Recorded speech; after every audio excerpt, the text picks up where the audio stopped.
Bonjour, morning brief du 28 avril 2023. Alors, la bourse de Tunis rebondit et termine sur une note positive avec une hausse de 0,45% soutenue par les banques. Euh, les banques qui ont réduit qui offrent des rendements inférieurs à l'année dernière, mais le marché continue de les chercher, continue d'investir dans les banques. L'index donc progresse de 0,45%, portant ses gains annuels à 2,40%. Alors, volume d'échange de plus de 4 840 000 dinars, essentiellement sur BH avec un volume de 1 021 000 dinars et Eurocycle 533 000 dinars. BATT également parmi les titres les plus actifs avec un volume transigé de 347 000 dinars.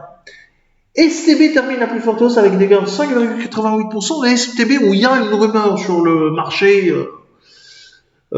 concernant le rachat de la participation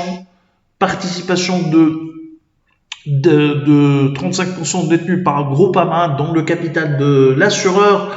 Une rumeur, pour le moment on considère en rumeur, mais il n'y a pas eu de confirmation. En tout cas, le marché semble croire à cette éventuelle rumeur ou information concernant la montée de STB dans le capital de Star.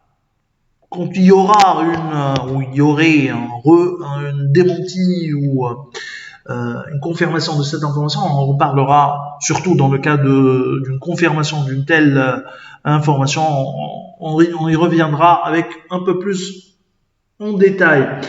Alors, STA gagne 5,50%, 4,49% de hausse pour Steel, 4% également de gain pour Simon de Bizerte et Assad qui avance de 3,74%. Côté baisse, en Astic qui recule de 4,39%, 3,77% de repli pour AETEC Unimed, Devis de 2,54%, Fistras lâche 2,34% et 2,21% de repli, de perte encore pour Eurocycle.